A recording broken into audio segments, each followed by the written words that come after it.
This is Overtime, a live series brought to you by Rig Links and War Room Media, where we talk about basically anything we want. And here are your hosts, Greg Williams and Ryan Ray.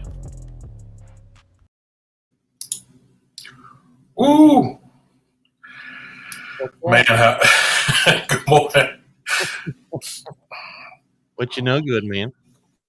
Always something new. Every week, it's always something new.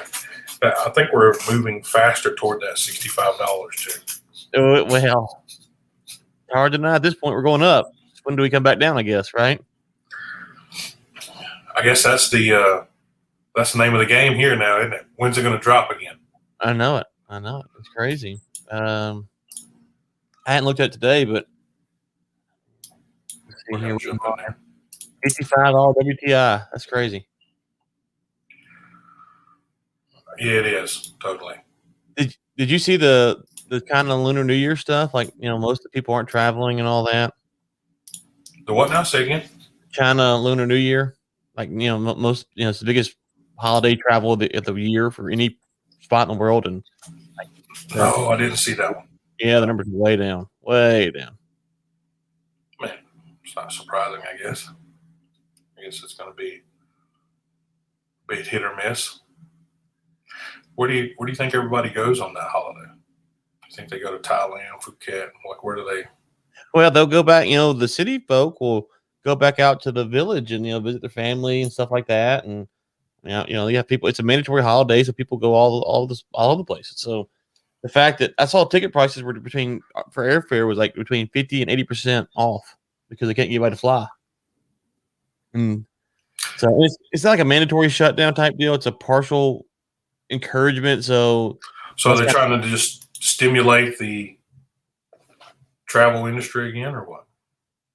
Well, they have the Lunar New Year every year, and so yeah. But the problem they're having is they kind of have this government's kind of discouraging it, and so you can see that reflected in the numbers. And just we think about China as the number 2 consumer of oil. I think they are now, and so they don't want to go nowhere. So it's like, how does this oil price keep going up? So,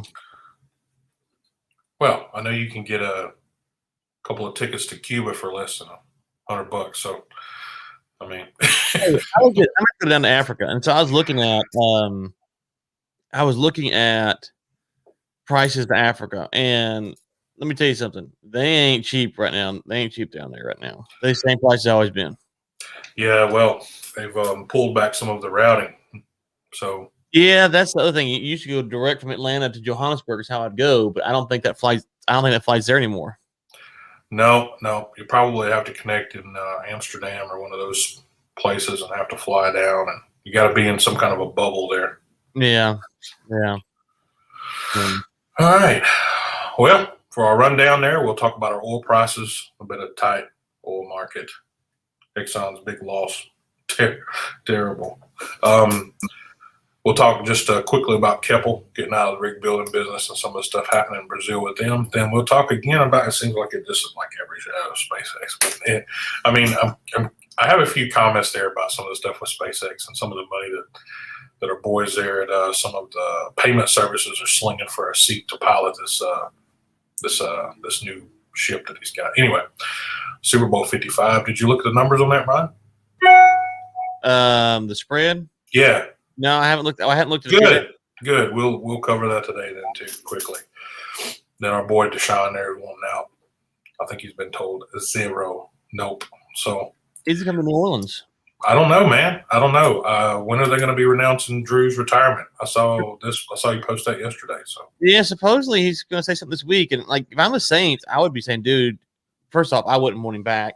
But we can talk about it later. But I would say, we got to know today. For sure. You could have gotten Matthew Stafford potentially. I don't know if they had enough picks to offer, but I'm saying, like, if folks is moving, we need to be getting one. Agreed. And then the Paul brothers. So we'll talk about both of their upcoming bouts just quickly and how they there's a feud between them about what they're doing. So I'm just curious. Oh, gracious. Yeah, no, it's good. It's good, man. You read into these guys. I mean, you can say what you want, but it's entertainment. So they're making money.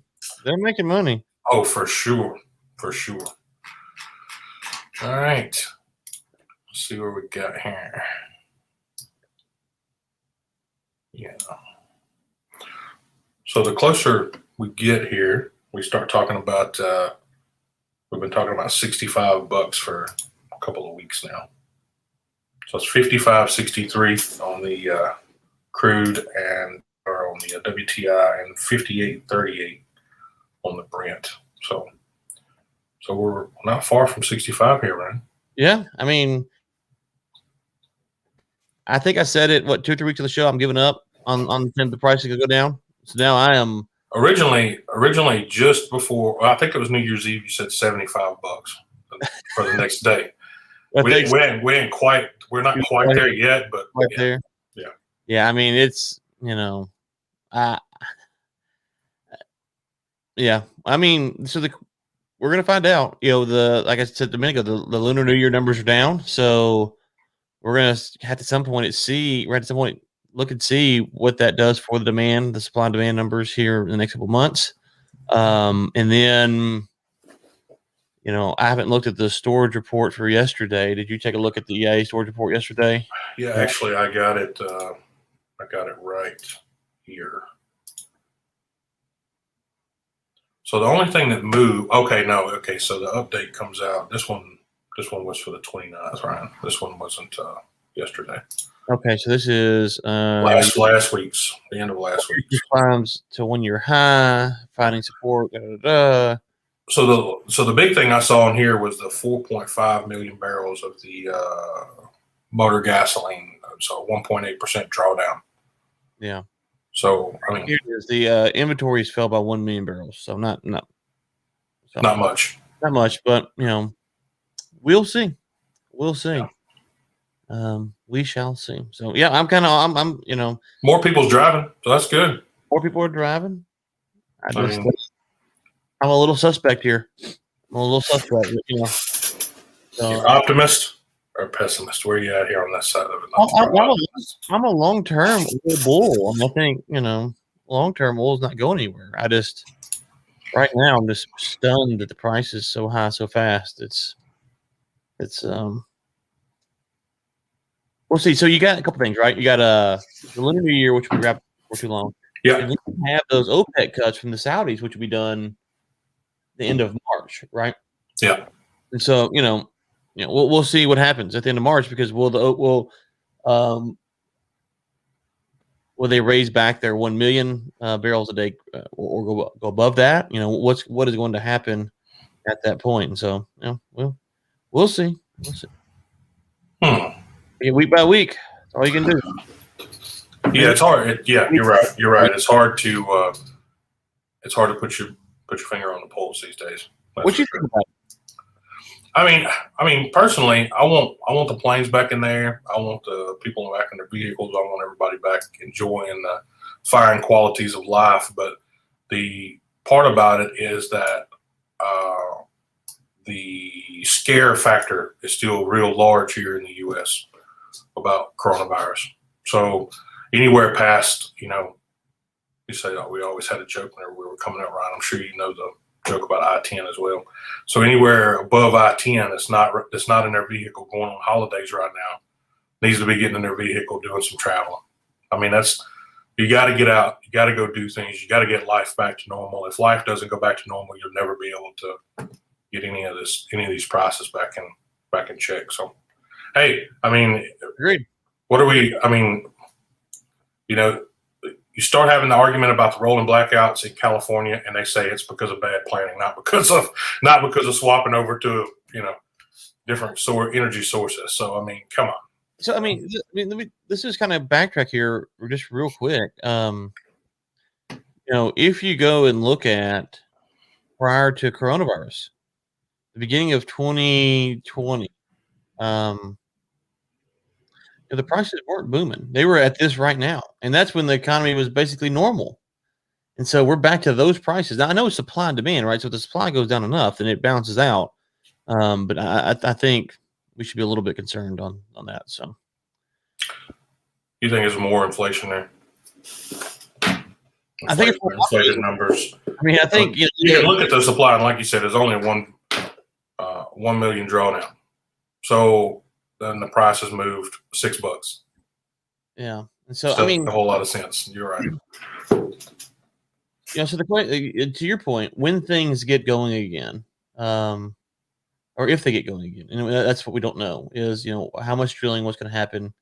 So listen, we want it to be $100 a barrel. I say we want it. We actually don't want it. It's not good for the other economic things, but regardless. But no, it's not good. It's not good for a lot of things, but it just creates a paradigm. Is what it does. Mm-hmm. Mm-hmm. It's good for a little while and it's bad for a little while, and then it can be good for a little while and bad for a little while again. Right. Hills and valleys, hills and valleys. Exxon, man, it took a big hit last year. And so did not see some of that coming. I mean, it's not like they know the short-term games in the shale. So why would you put so much, cash in it like that, Right. I mean, it posted its biggest loss in history. I mean, and 20 billion of that was just shale. I know. It's crazy. It's crazy. Largest annual loss for 40 years, man. So what do you think they're going to do?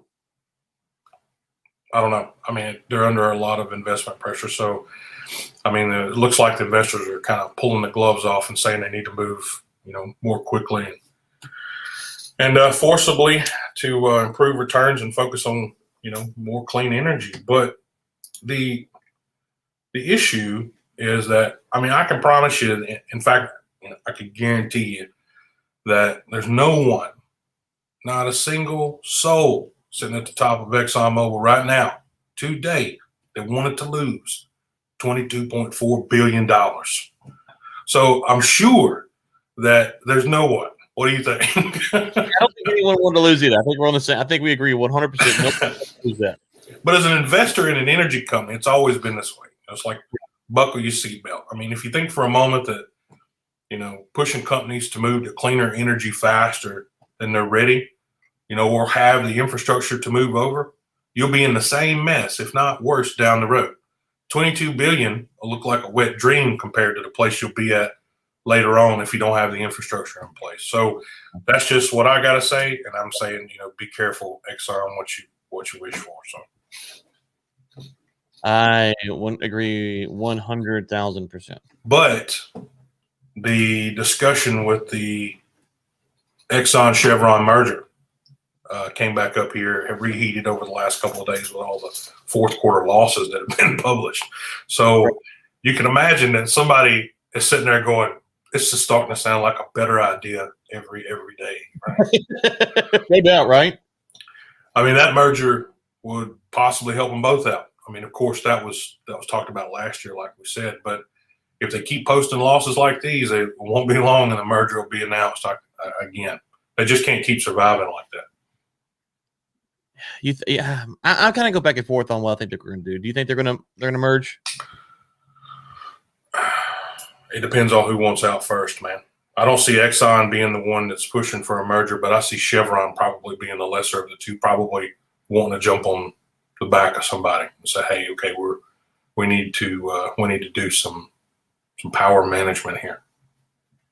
Yeah. So if you're expecting more regulation from the Biden administration, I don't know. Maybe it's better to keep your own thing because Chevron and Exxon both have the capacity to handle the legislative or regulatory problems that the Biden administration might throw their way. So I don't know. I could take. I'm speaking strictly from a revenue perspective.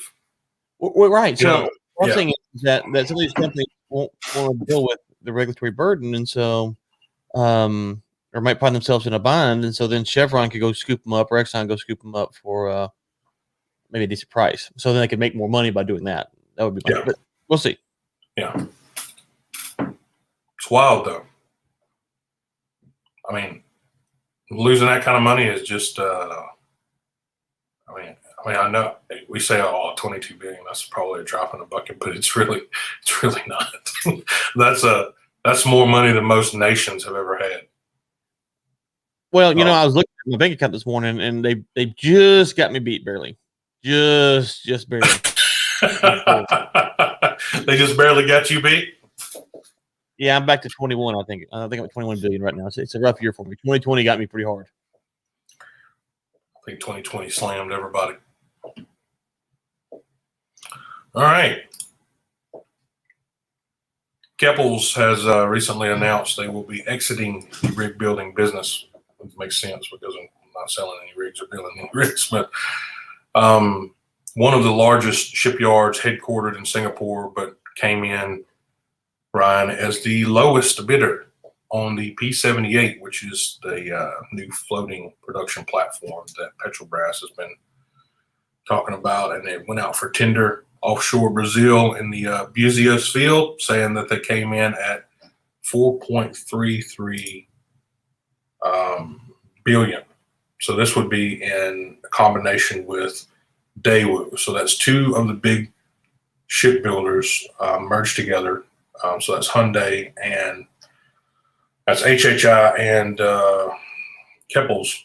So it looks like, they may grab up some more work yet. So is that, you tell me, this is your space. What does this mean? For me, it means that they, that they already had something in play before they announced exiting the rig building business. But it's two separate things there. So diversification out of the rig building business, but they said like, oh yeah, we would still be interested in building, other, superstructure and infrastructure for the industry, but we're not going to be in the rig side of it. So yeah, we're not going to do that anymore. But I think it's just a sign of the times, man. That's all it is. I mean, you look 25, 30 years ago, we didn't have, a lot of yards in the world that was doing rigs. You only had a few yards, Laterno, a few yards, one in Spain, one in France. I mean, we didn't have, even 30 years ago, we even had our yard in New Orleans too. Yeah. So, and a lot of these places are closed down because of people unfortunately, like Keppels, put all these other shipyards out of business. Now they're headed back in the same direction. Speaking of sign of times, Greg. It is, man. Totally. We need to see a new sponsor for the show for the sign of times. I know, man. Money was going to be the next thing I was going to talk about here. Well, I got an offer. Okay. So you do. Okay. It's not for sure. But there's a decent chance, and I'm trying to get the details worked out now, that I might go to Spain to run with the Bulls. Oh. In July. Oh.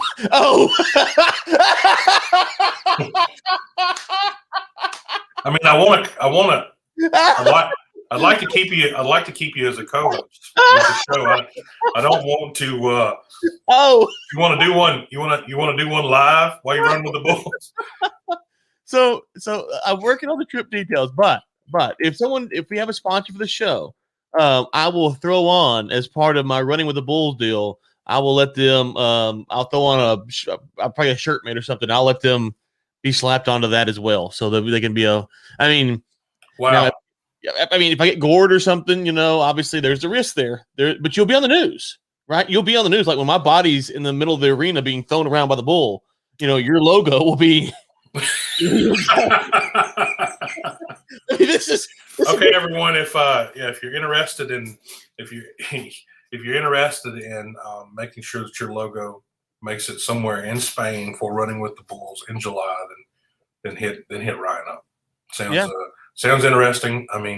We're not we're not voters here for Gordon. We're not voters for hoarding. We're not voters for. But hey, look, Ryan, if you want to run with the Bulls, buddy, I'm all about it. I'll even put a logo on there with you. I'm saying they sponsor this show, and part of the package is if I run the Bulls, I'll put the logo on my shirt for no extra charge. Just saying. We're gonna have full-time drone coverage for that run. We'll have to figure out how the surveillance is gonna be put down for that one. It's gonna be absolutely. That would be amazing, Ryan. Amazing. I think that's a pretty good offer, right? Like you could be. That's why I said. Oh, wow. That's next level. That's next level, Ryan. I hate you so much. Why do I do this show? You and Ben need to do a show. Oh, well, I would never. I would never do anything with a bull ever. You're not going to run the bulls with us? No, sir. I may do a fishing trip or something like that, but I won't be doing. Nope. Hey, you can do a fishing trip too. Like I'll be happy to do a sponsored fishing trip. I know this is the place. We're gonna have to work one of those out. Hey, Carter. Yeah, you may be right. I don't think it'll get all the way back to standard, but you're probably close. So Ryan, if you have some extra money laying around, this deal here should be one of the ones you jump on top of. I'm just trying to go run the bulls. That's all I'm trying to do right now. So I was supposed to go last year. What? I was supposed to go last year. So you delayed it a whole year? Well, I couldn't go. They canceled it. There was nobody to run with the Bulls last year. They wouldn't let you run. I don't know if you heard. There's this coronavirus thing going around. Oh, yeah, that's right. Kind of banned us. Damn. So I got to see if it's open to everyone again. That's what I'm trying to figure out. And so that's kind of what I'm saying. I'm not sure because we want to go, but will they let you in? We had to quarantine for 3 weeks or something crazy to get back. So hopefully by July though, all that'll be kind of cleared up, right? I mean, okay, I'm struggling here again, Ryan. Yeah, we're gonna be running with the Bulls, and they're worried about coronavirus. No, I'm worried about being detained in Amsterdam for like a month, having to quarantine or something.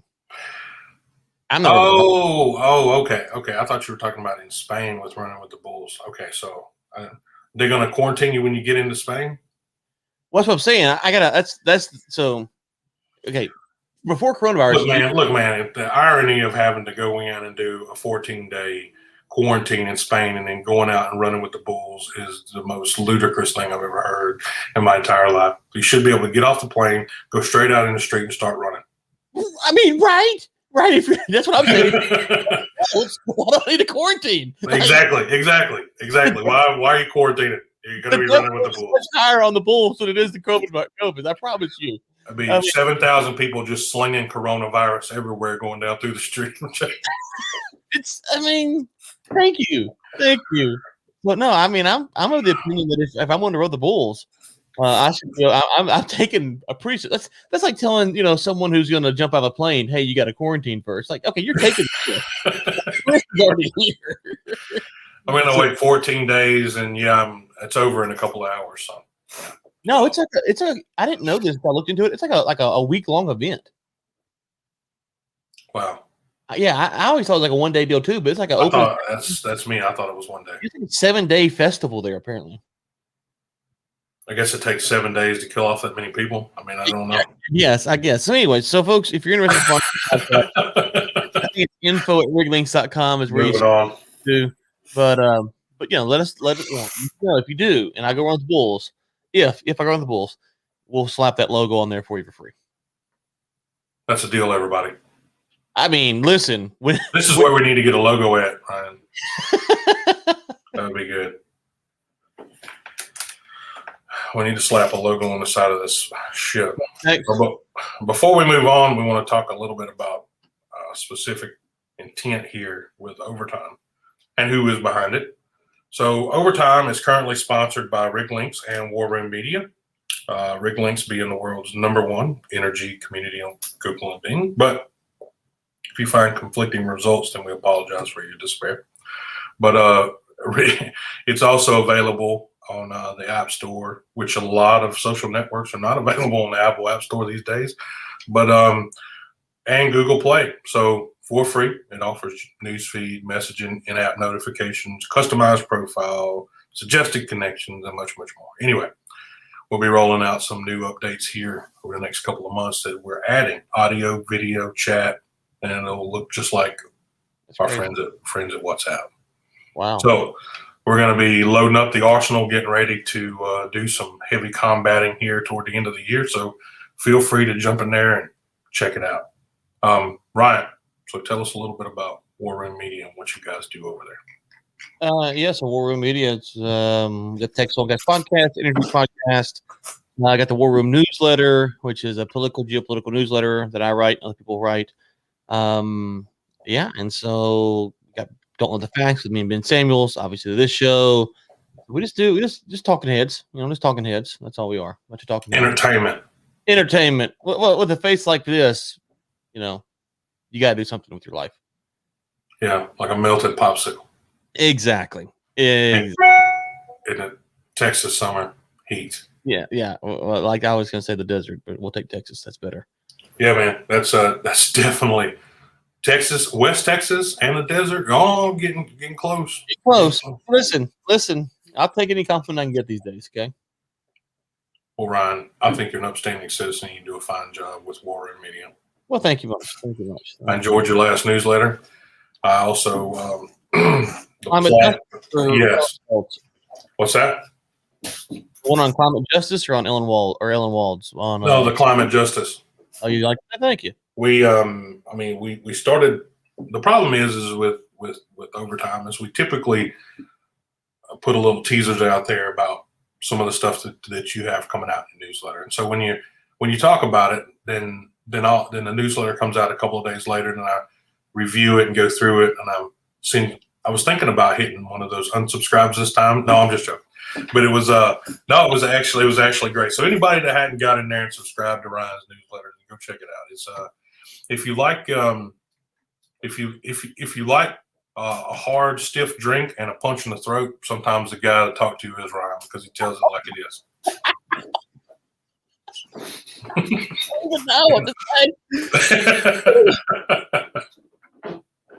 I would take that as a compliment, but it's not meant to be one, so I'm not sure. I'm not sure what to say about it. It works in both ways. If you have a crowd watching, it's for entertainment, and if you don't, then you made your point. So.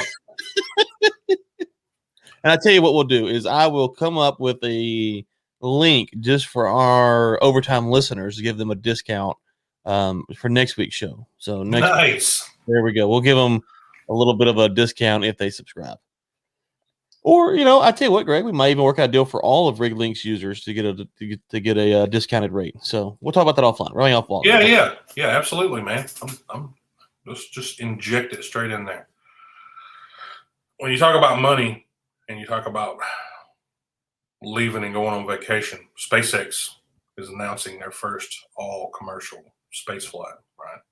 So I saw you put this in here, Greg, and I got to be honest with you. I'm a little curious.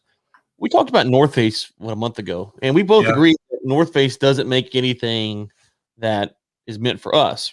Right. I guess that NASA and SpaceX probably would have the same type of suit problem for us as well.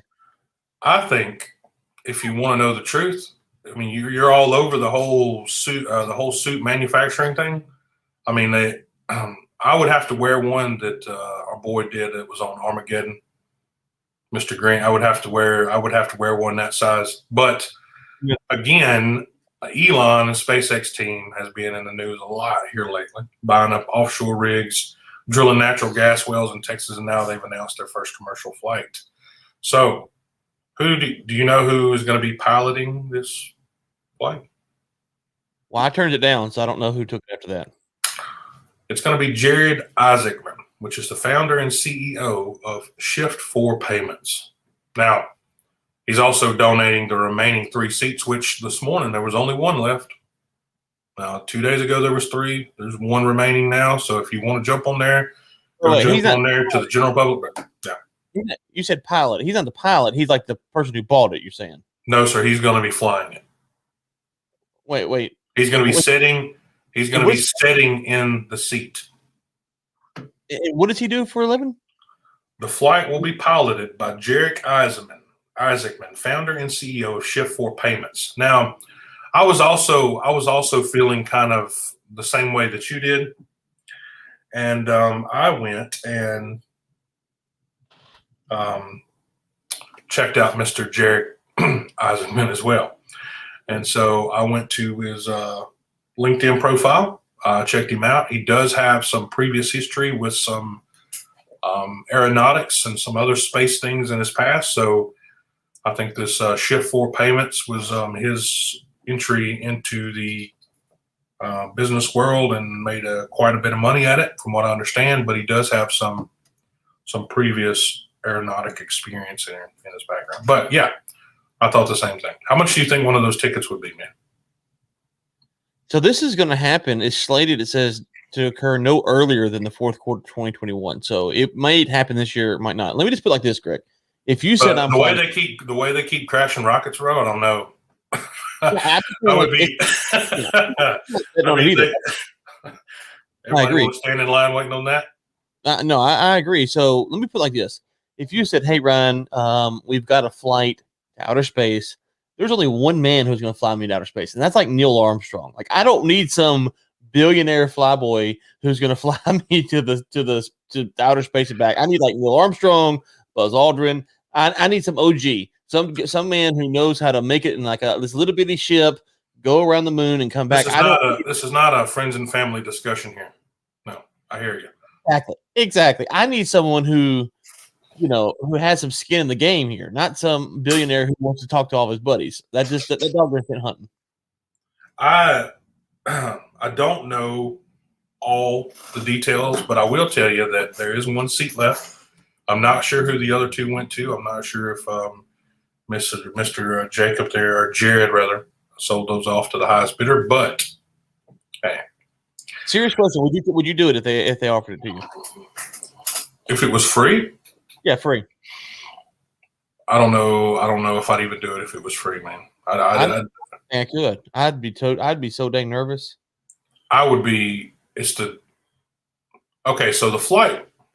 Let's talk about the flight for just a second. The multi-day journey is going to be orbiting the Earth every 90 minutes along a customized flight path.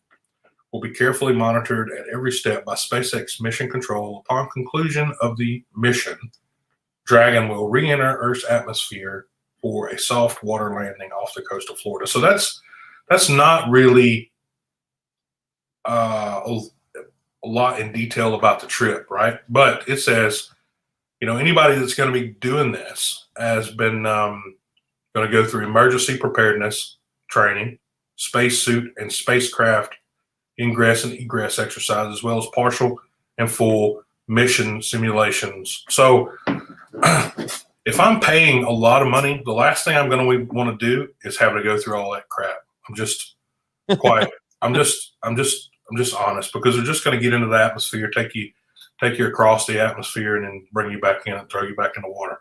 Okay, yes. Yeah, so, it's saying multi-day journey, but what are we talking about here? It says orbiting Earth every 90 minutes. I mean, you're going around the Earth. Your one orbit takes 90 minutes, right? It does, but it says multi-day journey. So, I guess how many days we're talking about here? So, yeah, I think you're touching on something. I would say it from a different perspective. If you said, "Hey, we want you to be the first man to go on the moon, or one of the first people to go to the moon," and it's like we did, go there, come back. That's something I don't know if I'd be wanting to do or not. I would entertain it. What about Mars? Not Mars. You ain't coming back to Mars. You ain't coming back, right? Mars is a bad deal. Hey, real quick, I don't know if y'all have watched The Expanse. It's the best show on TV. It's not a cartoon. Don't at me, bro. The Expanse, Mars. There you go. Don't trust those people. Anyways, how far are you into it yet? I'm caught up. I just caught up. 5 seasons. It's great. 5 seasons. It's the best sci-fi show on TV. It really is. Seriously. Have you seen it? Good. Yeah, I've seen all of them. Yeah. Okay. We can talk about that then on the show. Anyways, so if you said, "Hey, you want to be the first person into space, first person on the moon," think about the explorers of old. They would go across to see. There was a risk reward there. Here, there's no risk reward. I mean, you could be the first non-government employee or whatever to go to space. Okay. Well, the last time we tried to send a non-government employee to space, that did not go well. No, it didn't. And I'm not trying to make light of that situation. I'm saying that just didn't go well. No, it didn't. This is not like getting on a plane and flying to South Africa, which I'm not a big fan of. I'll do it. I'm fine with it. But it's 17 hours. 13 of those hours are straight over the Atlantic Ocean. If something goes wrong, you're going to die over the Atlantic Ocean. If something goes wrong here, you're done. And so let's work the kinks out. Let's get about 4,000 or 5,000 flights into space down, and then call me. because there's no reward here. It's just tragedy. I don't You want accomplish to do anything. like Disneyland and get the fast pass lane? But you see what I'm saying? It's not like there's some conquest is being done here. It's just Right. sport. So more power to those people. They can go do it, but there's no badge of honor that you're really going to wear. No, it's not. I mean, at the end of the day, you're going to come back from it. You'll be a footnote in a Wikipedia update. Right. And you will get nothing out of that. You'll have T-shirt, photo op, Elon, done, gone to the house, and probably a couple million less in the bank. So And if it goes bad, you stand more of a chance of being a bigger footnote. well, you're gonna be in history. You'll be you will. and all that stuff. So Little pieces everywhere. All right. Talk about Super Bowl 55, man. Of course, Kansas City faces off Tampa Bay this weekend, Sunday, February the 7th for Super Bowl 55. we talked real quick. Go ahead, man. Morgan Stanley put out a paper, and they said that 22 states, I think it is, are going to legalize sports gambling, and they expect Texas to be one of them. Wow. Yes, sir. Yes, sir. That'd be big, man. I'm already looking at locations here in Granbury to open up a little sports book. That'd be cool. I'm down with that. Yeah, a little sports bar and grill, you know. I'm not much of a gambling man myself, but Bookie Bar and Grill. Yeah, Bookie Bar. Bookies Bar and Grill. Bookie's Barbecue. That's it. come get you a plate and lose some money. Same. There you go. We did talk last show a bit about some of the big time advertisers pulling out. We'll be throwing a lot of that in there this year, but we didn't talk about our picks though. We started talking about it a little bit at the very beginning, and then we kind of diverted away from it later on into the show. But according to mybookie.com, current money line is on the Chiefs with the Bucs being the underdog. But yeah. Okay, yeah, yes, right. What was the line? I couldn't see that. What is minus 170 and plus 140, so minus 170 on Kansas City. 3.5 points. Okay. Yeah. Not a whole lot, but you gotta take the Chiefs, huh? Oh, definitely going with the Chiefs, man. I mean, like I said, the current money line's on the Chiefs, but according to Sports Interaction, I looked it up last night. When you go down here and look at the stats, just on the scoring stats between Kansas City and Tampa Bay,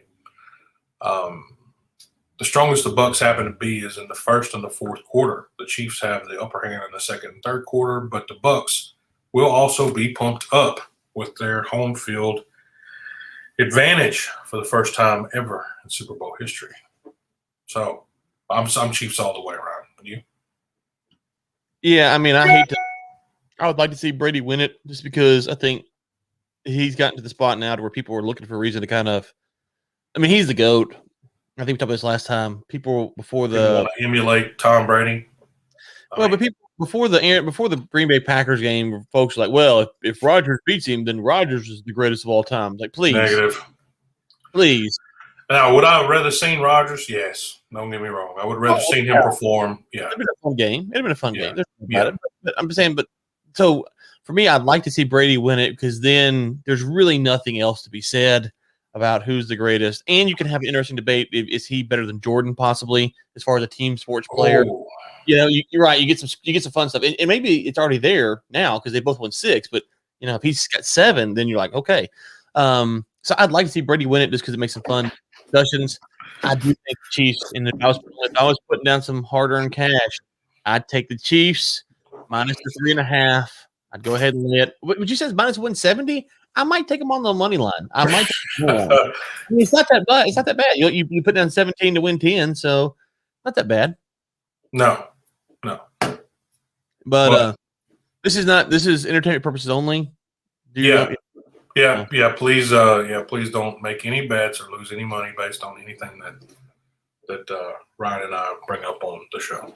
So. Although the last prediction on the show, when I told you Dustin Poirier was a big Conor McGregor, you could have cashed that check. You could have cashed that check off your boy. You could have, but if you had you had based your winnings off the rest of that card, you would have failed miserably. So. I didn't say that on this show, Greg. No, you're right. But the fighters that we did choose did not work out in our favor, man. Right, but I didn't say that on this show. All I said on this show was the Poirier fight. So we just did the recap. And I told you.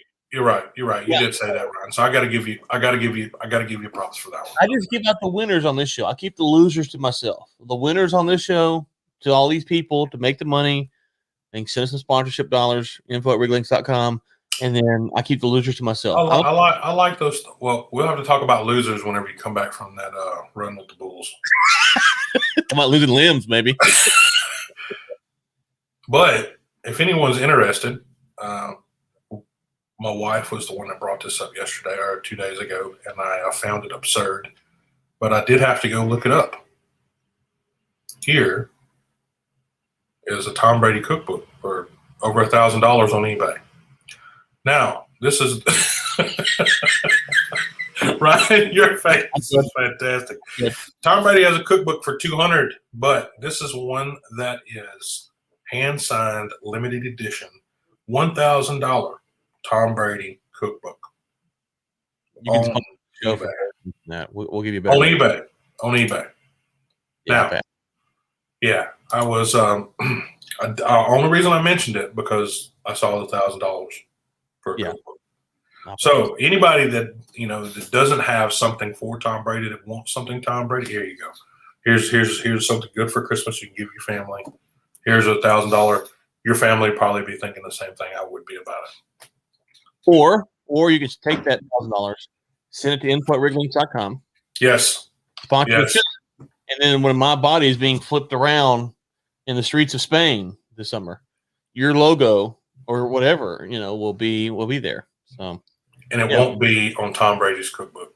You will be like those little GIFs you see. Like I could be a GIF, and so your logo could be eternally into the internet space ether. That's the potential. That's unlimited. What if we put together an overtime cookbook? What do you think that would? What do you think that would look like, Brian? A lot of fried chicken, hot dogs, hamburgers. No, I mean stuff that you put on the grill and take off the grill. A lot of that. And then overtimegrillindex.com. Little banana pudding, I don't know. If I did have a recipe, it'd be my mom's beef tips, but they wouldn't be gluten free. I'm just saying.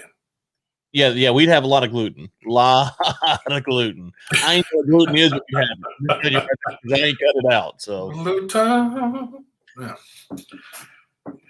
Oh, next one up on the list is Deshaun. So came out last week on the 29th and requested to be traded. Of course, he has been photoshopped into just about every jersey in the NFL over the past week or so. But the GM Nick Caserio came out this past Tuesday and publicly stated, "We have zero interest in trading the player." Now, he didn't say we have zero interest in trading Deshaun. He didn't say we have zero interest in trading Mr. Watson. He said we have zero interest in trading the player. So now if you don't pick up what he's laying down there, that Deshaun is a tool, then you missed the point, period. Listen, Deshaun. He's a tool. Deshaun, right here. Get on I-10. Go east, 4.5, 5 hours? Exit. There's a big building with a dome. Big, nice dome. It's on the north side of the interstate, I believe, correctly. It's the one that currently has Drew Brees' face on the front of it. Yes. We're gonna take that down upon arrival, and we're gonna put your face up. So we're gonna pull that down, and we're gonna put yours up. Okay. I mean, your family, you can commute back and forth daily if you want to. We'll work out deals. It's just a nice little easy. You don't want to go to New York where it's cold. We probably even think about putting you in a personal bullet train from here to New Orleans. I mean, that would probably for a while, Sean Payton was living in Dallas and commuting to New Orleans. He was flying back and forth. Uh-oh. Greg's gone. Am I? Am I gone? Are you there? Yeah, I'm here. It was just looks like a little bit of a fade out there. Uh-oh. Yep, you there? Okay. Oh yeah, I'm here. Well, I was saying that for a while, people can look this up. Sean Payton was living in Dallas and commuting to New Orleans. He was flying back and forth. Wow. So they had a little playing deal. So Deshaun will work it out. Just give me a call. I'll represent you on these contract negotiations, and we'll take care of. No problem. My fee is a lot cheaper than your current agents. I can promise you. Right.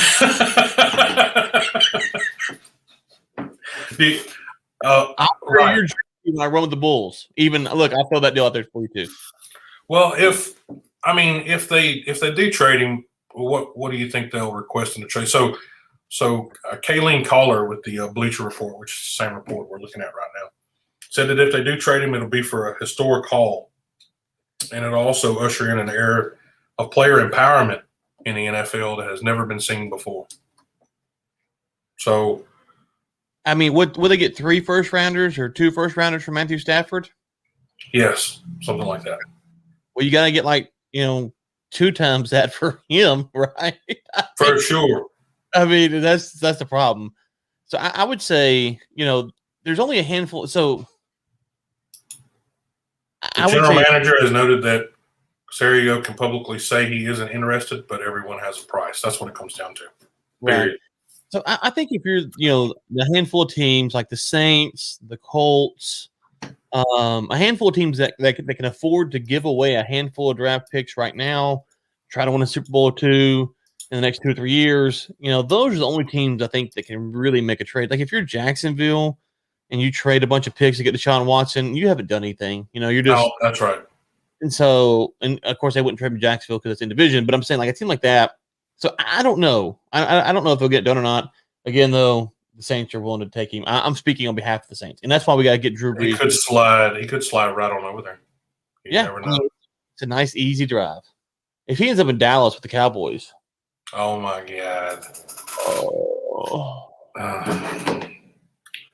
You see our love and our intent here on the overtime for the Cowboys. So yeah, we're both transplant Texans. We're both from Louisiana. We got over here. I love Louisiana, but I also my heart's in Texas, so this is where I'm at. But I'm always will be a diehard Saints fan, but I'm also a Texans fan too. Just simply because there's a couple of players with the Texans that's put in a lot of time in building the organization up to where it's at now, and Deshaun is one of those guys, and got a lot of time for Deshaun. Well, we'll see what happens with him. Nothing's going to happen. I'll go ahead and say that right now. Nothing's going to happen. They're just going to, they're going to keep him in, and they're going to bang out a few other people in a couple of other positions and try to see what they can get for the money and go another season and let J.J. Watt get pissed off and rip the locker room in pieces a few seasons in a row. I heard they're moving him too. Did you hear that? What? I heard that there's reports that he's out too. No, man, he's still got 3 more years at someone's contract, I think. No yeah, there's all kinds of. If you J.J. Watt. I have to go check that one out.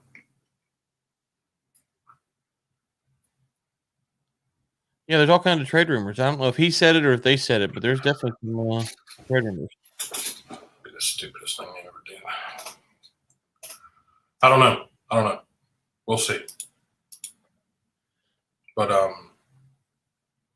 leadership changes the way teams look, feel, and play, man. So, yep.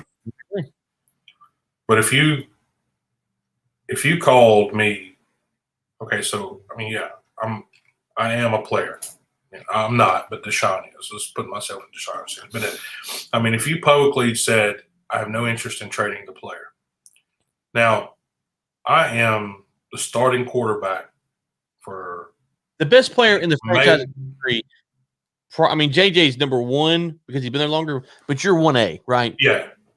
So, but I'm the starting quarterback for your football team. I'm not third string. I'm not the guy that fills up the water coolers. I'm not. But you didn't even use my name, right, in the text. Yeah, I think I don't know about the new GM they got. I think too many guys in the NFL try to be Bill Belichick, and when they hold their hands up, they don't have the rings to match Belichick. And so they talk a big game, that's for sure. Yeah, and so if you're Bill Belichick, he calls from the player. Listen, it's gonna make headlines and people will talk about it. But you hold up 6 rings, and people are like, well, he actually has more. He won 2 with the Giants, I believe. He won at least 1 as defensive coordinator, but I think 2. So he's got 8 rings. So he hold up a handful of jewelry. It's kind of hard to argue with that. Some That's bum right. that no one knows their name of, you're like calling Deshaun Watson the player. It's like, I But it just wouldn't. shows you there's no love there. That's what I'm saying. There's no love there. And the disconnect is I'm paying you to do a job and you're gonna do it. Period. Well, and so here's the thing, though, right? So Houston, the city of Houston, loves Deshaun Watson. Yes. This bum they have as the GM. If he leaves tomorrow, only his family members will shed a tear. Of the millions of people in Houston, no one will care. They might actually cheer. And so, like, if You hear that, Nick? Pack your shit.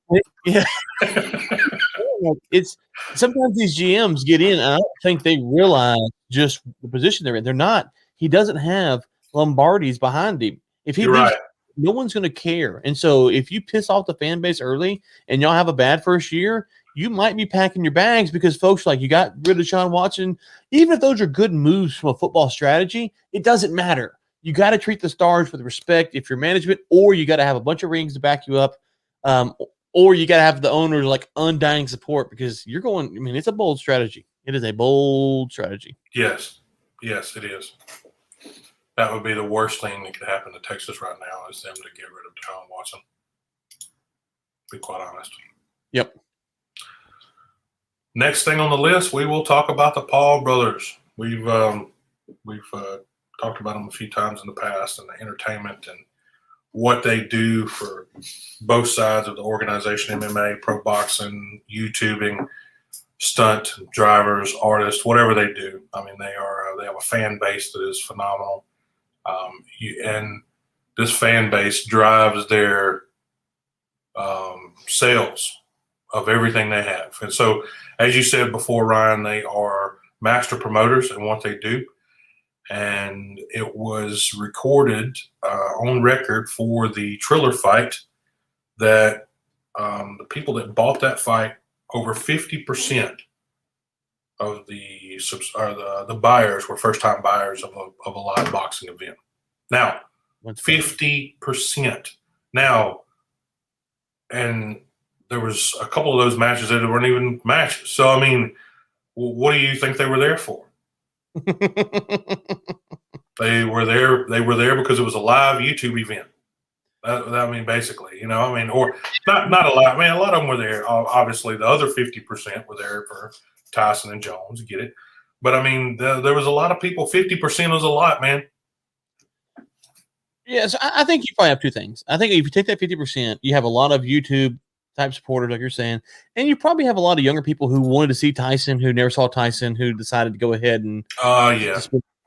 You probably had some of that as well. I don't know what percentage, but I agree. I mean, I think anyone that thinks that that you can just put the Paul brothers out to pasture, that's just silly. They're master promoters and marketers. I don't know if I'm kind of torn over what's going to happen with the Ben Askren fight. I don't know. Yeah, I mean, they're scheduled to fight April 17th. But the difference here, well, I'll say the difference here, but I mean, it'll be an 8-round pro boxing match, again, sponsored by Triller. Yeah, so let's see. Ben Askren, look, I mean, he's obviously a wrestler. Has he ever knocked anybody out? I don't know, but Jake Paul did. So yeah. he did knock out Nate Robinson on the Triller sponsored undercard. So I mean, he has a couple of TKOs from punches. I'd have to go look at those, or if those are punches from standing position, or those are punches from the guard, because he's very much a wrestler. I didn't watch much of his one fights, but anyways, I mean, he's not. But it's a step up, though. It's not a basketball player. Oh, he's an actual MMA fighter. So it's a real fighter. No, Ben Askren is a real fighter. Don't get me wrong. Yeah. Ben Askren is a real fighter. There's no doubt about it. I just don't know if he can. My question is, can Ben Askren certainly a step up from Nate Robinson? I'm just going to put that out there. Yeah, it's light years ahead of Nate Robinson. I just don't know what kind of punching power Ben Askren has. So here's the thing. So Ben Askren is not a one hitter quitter in MMA, right? No. But he's fighting trained killers. So when he goes to punch Jake Paul, does he just murk him the first time and that's it? You're like, oh wow, okay, that's the difference. You have non-trained kill, or is it the same thing? Jake Paul takes a punch and like, okay, because I think you have to look at it. I think Ben's going to look at it from a boxing perspective. I mean, I don't think he's going to look at it from a MMA perspective. That's what I think. No. Right. No. Here's what I'm saying. Let me ask you like this. So when Ben's fighting Robbie, There ain't no money in murking somebody in 30 seconds, man. he said he's getting paid more for this fight than he did any of his UFC fights or any of his fights ever. That just drives me absolutely insane, man. Just because of Jake Paul. That's crazy. So here's what I'm saying. So when he goes to fight Robbie Lawler, and if Ben Askren hits Robbie Lawler with his best punch, okay, Robbie Lawler might take it. Now, is that because Robbie Lawler is a trained killer and can go in there and just do all kinds of stuff, or is that because he just doesn't hit that hard? So if it's something unique to Robbie Lawler, then Jake Paul might get knocked out early. If it's just that Ben Askren doesn't punch hard, then the longer it goes, the more punches that Jake Paul can potentially hit him with, and he's got some power. He just whatever power that is, I don't know. We're gonna find out. I think Askren should win, and if he doesn't, then he will go down as the laughing stock of MMA history. He will, but here it says Askren is still under contract with the UFC, received permission from the company to take the fight, sources say.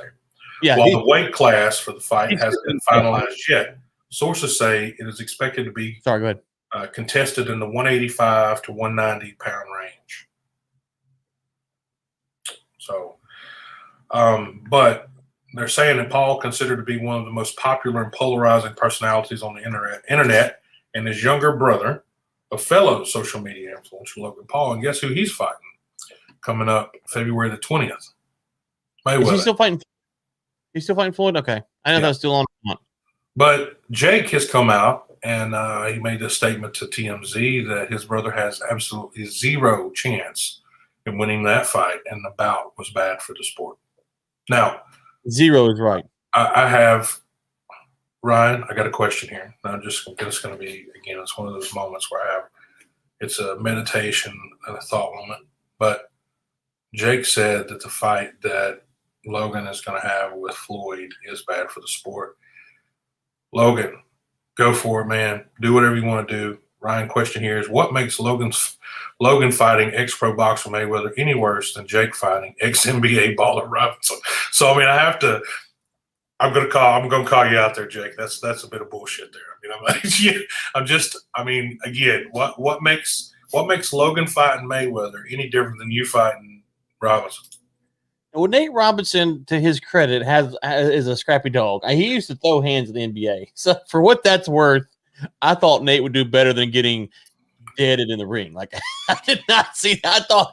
I thought Mark, you want to see?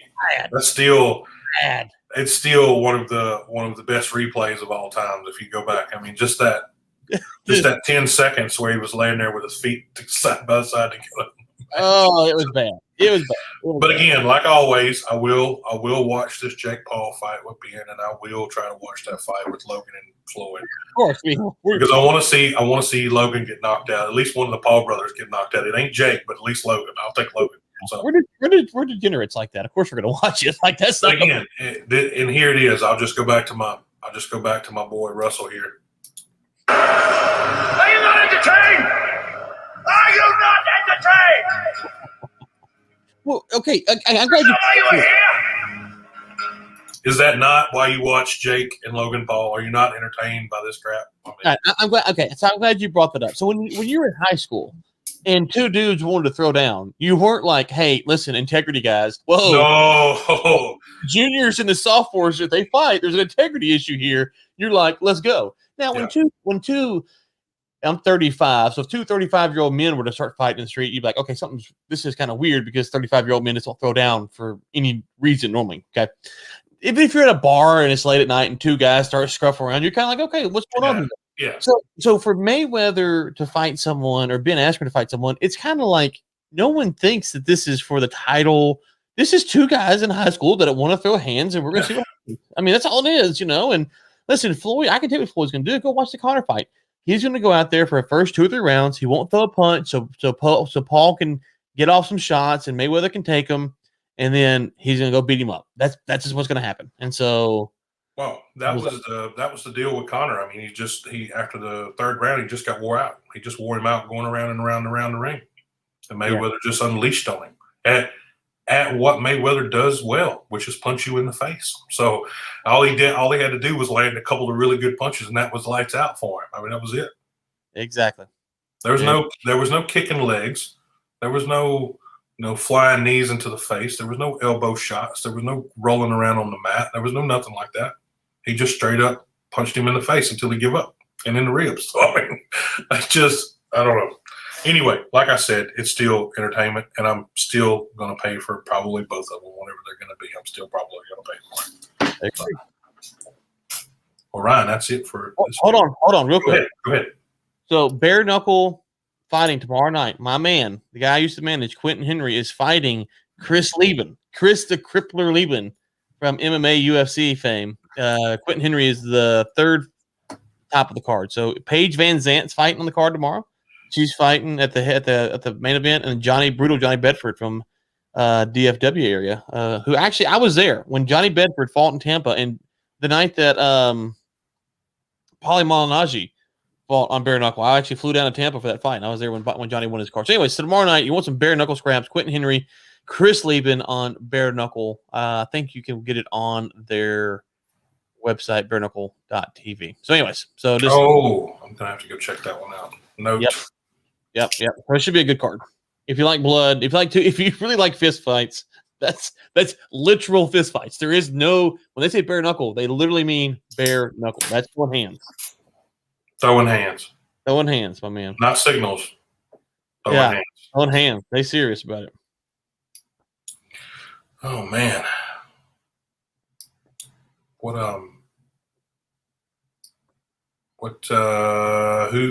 your picks for that fight? So I saw back when I was managing fighters, I saw Britton Hart fight the Australian girl who was a champ. And Britain's tough. What was her name? Anyways, I saw her fight in Mississippi. She's tough. I don't know if Paige Van Zant. When I was there, it was bare knuckle 2. I got one of my fighters on the card, and he's fighting Marcel Stamps. But anyways, Britton Hart, who was she fighting? I gotta look it up now. It's right because anyways, there was a guy in the ring. This is a big, tall guy. And like he got hit and he got all mad and would throw his mouthpiece down because it hurt. He's getting cut up with him fist. So I'm just wondering about Paige Van Zant. Not that she's not tough. They're all tough, but it's just a little bit different. Isn't the idea to keep the knuckles off your damn face? So I mean, you either gotta be good or you gotta be good. Yeah. You gotta be good or you gotta be good at it. There's nothing to block. I mean, there's no big glove to cover up. So you start doing all this, and you got even here you could get hit here and here, and so there's not a lot of. And the other thing is, if you hit him in the forehead, you break your hand. So it's a different sport, and I like it. So yeah, let's see. Britton Hart, Beck Rollins beat her that night. Chris Lytle fought that night. That was a good night. Maurice Jackson is the guy I'm talking about. He was the one who kept throwing his mouthpiece down, getting mad. And so, yeah, it was a good night. So if you like hands being thrown, bare knuckles where it's at, in my opinion, go check it out. Sounds good. I'll check it out. Take them back to the Fight Club days, man. There we go. No doubt. Well, that's us for this week, Ryan. I'm Greg with Rig Links, and that is Ryan with War Room Media. Y'all go subscribe to his newsletter. Thanks. Come check out Rig Links when you have some time. So thanks for joining us this week for another edition of Overtime. And that's a wrap. See y'all next week. You've been watching Overtime, a live series brought to you by Rig Links and War Room Media.